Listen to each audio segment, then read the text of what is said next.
What if I told you that you could get a house in Japan for free?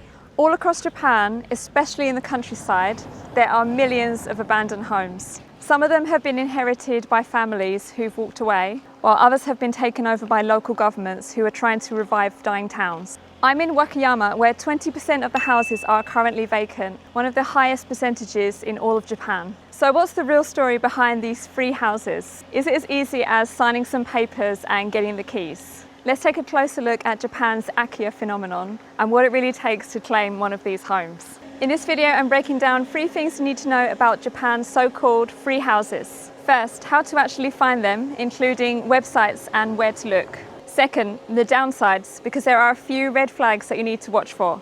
And third, the hidden costs that can turn a free house into a major investment. So, are there really free houses in Japan? Yes. Free houses do exist in Japan, but with some important caveats. Japan's rural population is rapidly declining as younger generations move to the cities. This has left over 8 million homes empty, many in remote villages and small towns. Some estimates say that by 2033, 1 in 3 houses in Japan will be vacant. But while these houses are technically free to take, many of them come with strings attached. I'll get into those later. Okay, so where do you actually find these free houses in Japan? So to start your search, use Japanese search terms. Since most listings are only in Japanese, begin by typing keywords like Akiya Bank, free vacant house, or house transfer into Google Translate to find the Japanese terms, and then copy paste them into your browser. Free transfer, Akiya, which is Japanese for vacant home, for sale. Now I've got the Japanese translation here, and then I'm going to search for that in Google. So the first website that it shows me is zero.estate, and when the browser opens, it will open in Japanese, but you should be able to translate it into English. I can see that they are divided into properties where there is just a land element, and then properties with land and building. This one was listed in September, and it says it's a 2-story house, and it's on a remote island.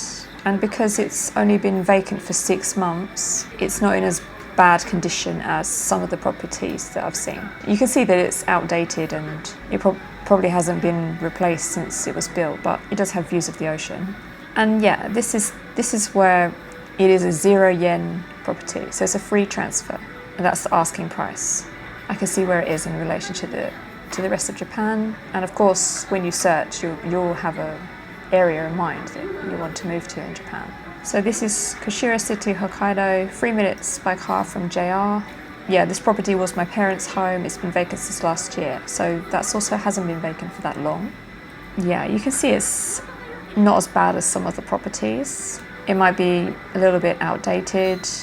You can see some water damage here, but overall this is habitable. Something to keep in mind is that less than 20% of Japan's vacant homes are listed online, so you might have to contact local real estate agencies, and it also helps if you have a Japanese friend. Some of the most useful websites include Zero Real Estate, athome.co.jp, sumo.jp, and homes.co.jp.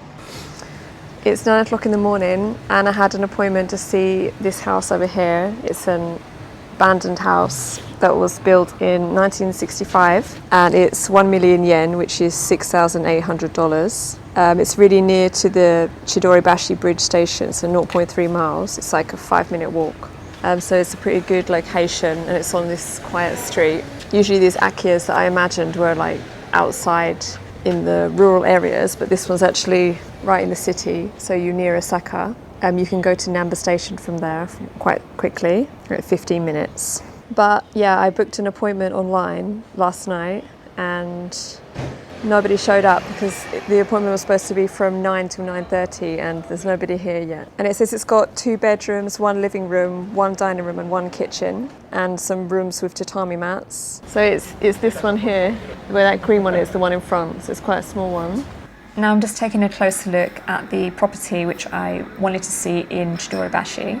The amount is 1 million yen. They're calculated as $6,000. And there's just some more pictures here. So you have quite a good idea of what's inside. So yeah, they've got like a kitchen area, bath with a shower, Then this is like a living area. That's the entrance, a small toilet and small balcony. And then they're just showing the local supermarket. So yeah, this is a cheap house in a quite good location because it's not in the middle of nowhere. It's still in Osaka.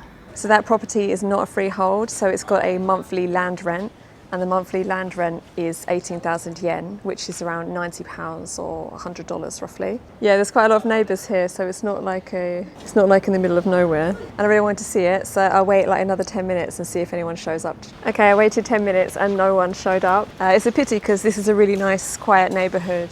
Most Akiya have been vacant for years or decades, and many like this show serious signs of neglect. Many of them have roof leaks and structural damage, rotting wooden floors and walls, mould or humidity damage, old or faulty plumbing and electrical wiring. Some of them have pests like rodents or wild animals nesting inside.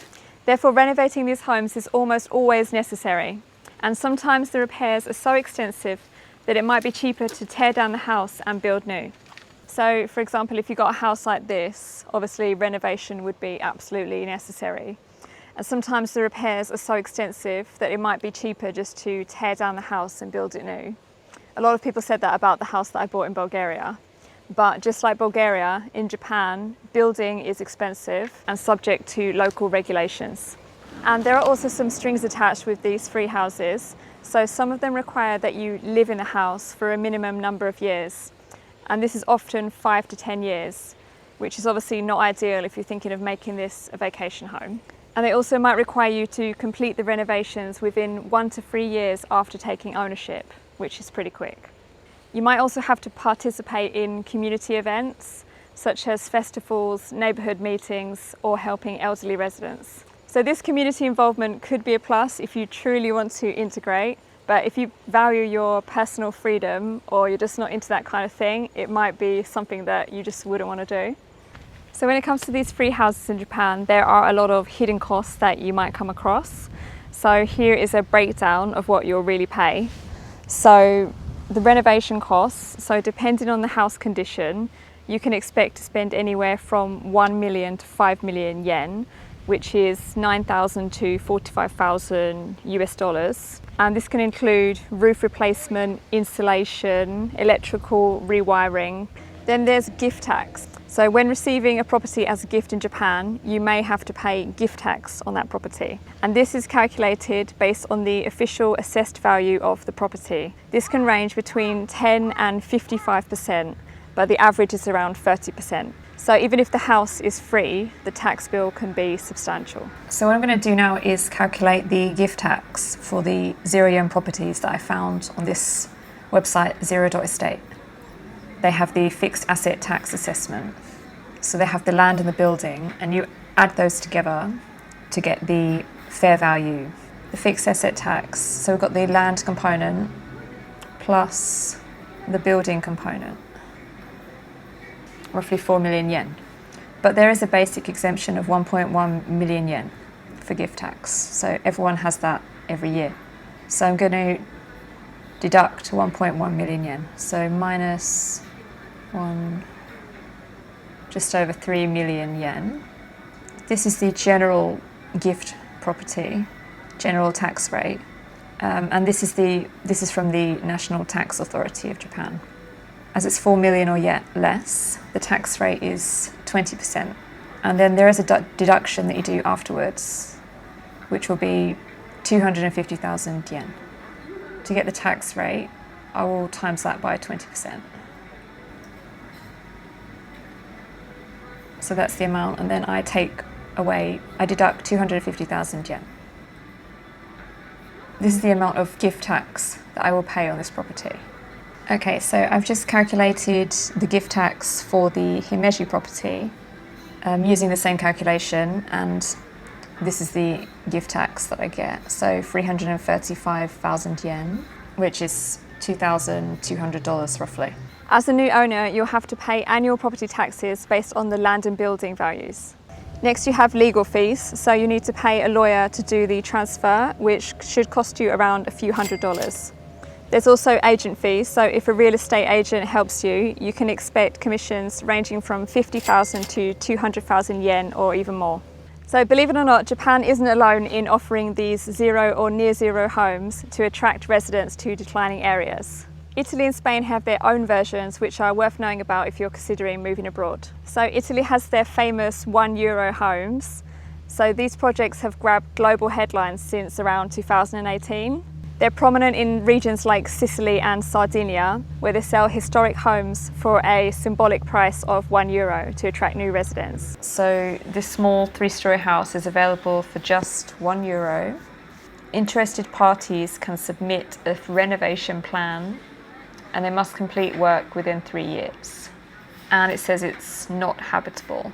You also need to give a deposit of €5,000 and the space is 42 square meters. The fact that you have to complete it within 3 years seems really short. Then I have another example on the same website. So we've got this townhouse in Sicily. So this is a private listing and it is €25,000. A lot of pictures of the interior. Let's have a look. So this looks fine. It's outdated, but it does look livable. So it's got 3 floors. It's got a garage, bathroom, everything. It only dates back to the 1980s and 1990s. And it is habitable. So if you had to compare, this one would probably be worth it because you can move into it straight away and it is 25,000, but on the other one, you wouldn't know how much you'd have to pay for renovation. These renovation costs can easily exceed 20,000 to 50,000 euros or sometimes even more. This is because the homes are often centuries old. And like in Japan, many of these homes are in remote villages struggling with shrinking populations. In Spain, in regions like Galicia, some villages have offered houses for free or very low cost, sometimes bundled with land. However, requirements include living in the house for 5 to 10 years and investing in renovations. So the last question then is it worth it? Well, I guess that's a personal choice and you have to weigh up the pros and cons before you decide to do it. I hope you enjoyed this video from Japan. I'm going to wrap it up here and I'll see you in the next one. If you enjoyed this video, make sure you check out my channel where I have tons of videos from all over the world and make sure you subscribe.